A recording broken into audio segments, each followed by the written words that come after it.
Thank you guys so much for tuning in to Bros Talking Sports. This is a Christmas Day special. NFL. In case you didn't notice, I got my Christmas wish, my Amon-Ra St. Brown jersey, and I am looking magnificent in it.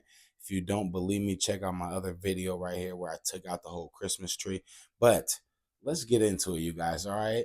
Those Baltimore Ravens went and faced the Houston Texans. It was huge. It was big. It was spectacular. Not because of the Texans, but because it was a Beyonce show. She took over the halftime, and let's just say it was pretty good. Blue Ivy stole the show, and that is actually incredible. Check that out. But this was about the Ravens. They put a smackdown on the Texans, 31-2. I don't know if I've ever seen a score like that, but 31-2 is absolutely wild in 2024. Um, it was about Lamar Jackson. It was about Derrick Henry. And that pretty much sums it up. Lamar Jackson was running with his legs. He was scrambling. He was making plays. Mark Andrews was even getting things done. Okay, I think he had, 68 yards and a tutty. But King Henry, what did he have? 147 yards, one touchdown. He's breaking records over there. 16 touchdowns for Derrick Henry. He sets a record for the Ravens. All right.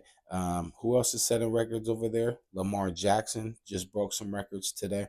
He broke the all-time quarterback rushing record, stole it from Mike Vick, the one and only Mike Vick. He is so pumped because Lamar Jackson said he looked up to Michael Vick growing up. So this was just epic, unbelievable.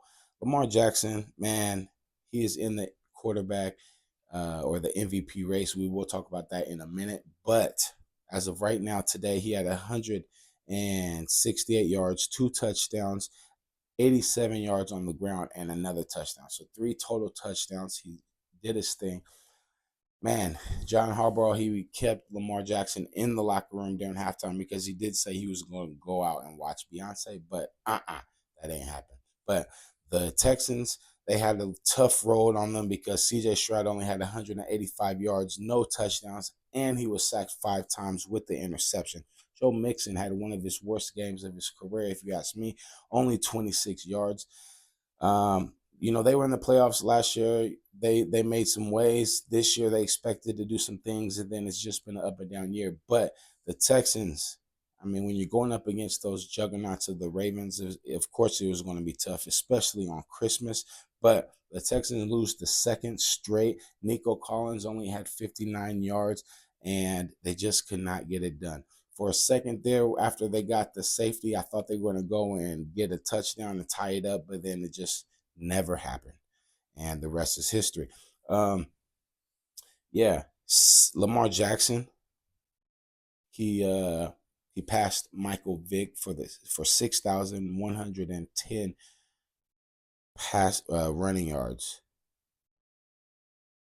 rushing yards. All right, so let's just say that. I need to check that real quick. But so that was the first game. The Ravens control the number 1 seed in their division as of right now because the Pittsburgh Steelers lost. Let's get to it. The Pittsburgh Steelers were at home against those Kansas City Chiefs, the defending Super Bowl Kansas City Chiefs, who are now 15-1 Kansas City Chiefs. The Kansas City Chiefs and Andy Reid and Patrick Mahomes and Travis Kelce and the Hopkins, and the list goes on and on. They're getting it done. Patrick Mahomes, high ankle sprain, where he played the last 2 games and he's dominating. And he's about to have another baby. He tried to say he wanted to get this first round bye wrapped up before his baby is born any day. And congratulations, he did it. And, hey, they don't even have to play next week because it's all in the books. They got the number 1 seed. My Bills couldn't get it done because they lost, last week in a crucial one. I'm not even going to talk about that, but congratulations to the Chiefs. They got it done. They're on a road to a three-peat, the first ever three-peat in the history of the NFL. Can they get it done? Or will my Bills have a stop to it? Will the Ravens have a stop to it? Will the Lions have a stop to it? Will, the Steelers again have a stop to it? Who knows? But we will see. All right, let's talk about today. the Chiefs smacked the Steelers 29-10. I thought the Steelers was going to get this win. I really did. I wanted Russ to come out and shine on Christmas, and it just did not happen. Russ, 205 yards, one interception, no touchdown. And the interception was in the end zone. It was crucial in the first quarter. But Pickens only had 50 yards, 7 targets, and only 3 catches. That's not good enough. We need more. Man, it's crazy because the Steelers lost the last 3 games, and they all were to tough opponents. When I looked at their record in the midway through the year, I knew they were going to lose like a lot of these games because they were so tough. But they started winning, and I was like, okay. And then here we go, 3 in a row loss. And it happened so quick. They had like 3 games in the span of I don't know how many days, but crazy. And they lost all 3 games by at least 14 points.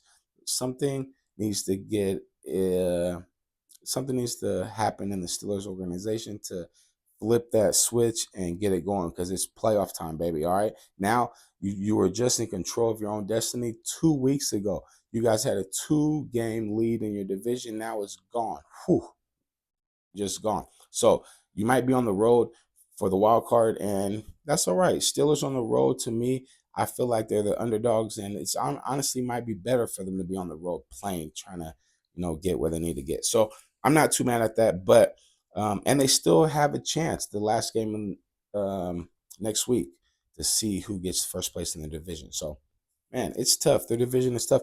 Not to mention, real quick, my Cincinnati Bengals, they also could possibly make a way if a few teams lose and then they win out and all this. So it's crazy. This is going to be a crazy week to wrap up, and we're going to see what happens, especially with tomorrow's games, Sunday's games, and then next week. So we will see. But back to today.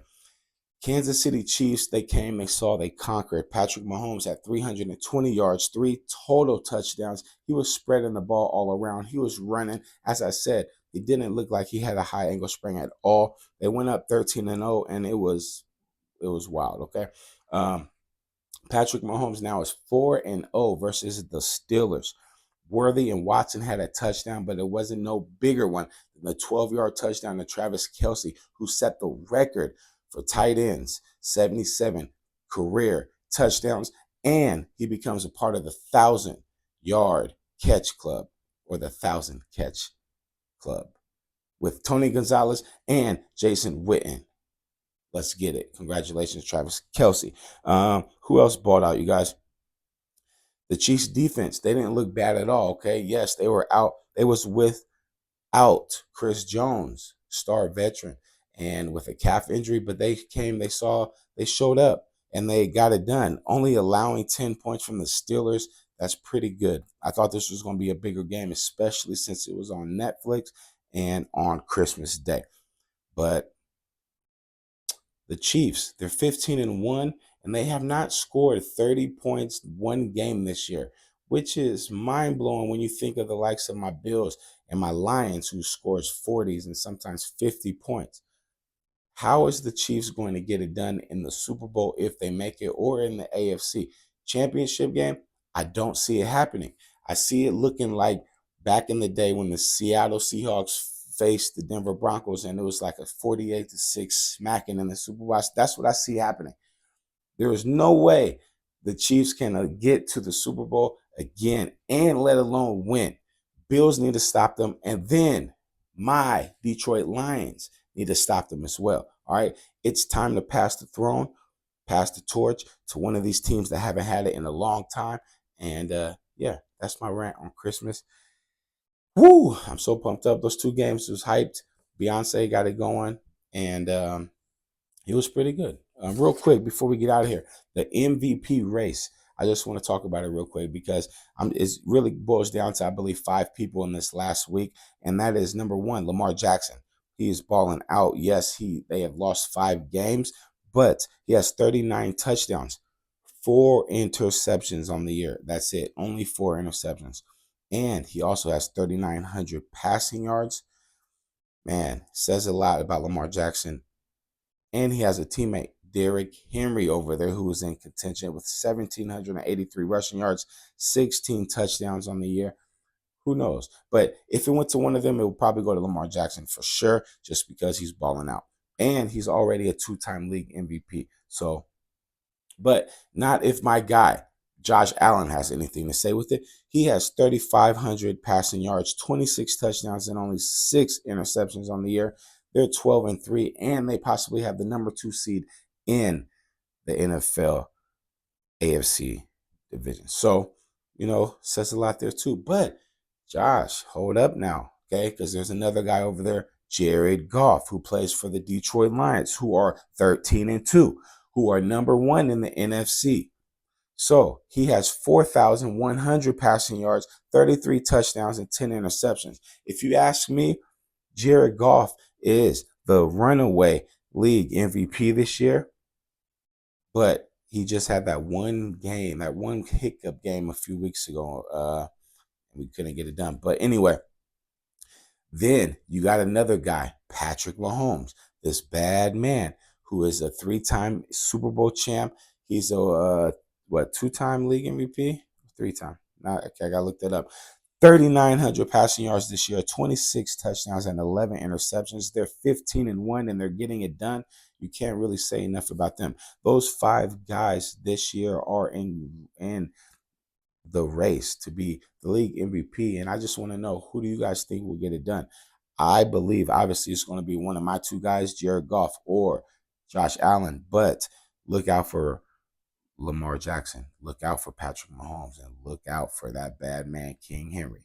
All right? Whew. That's it, y'all. That's a wrap for NFL Christmas Day recap. Bros Talking Sports. Make sure you guys tune in, like, comment, subscribe, and share. We out. One love.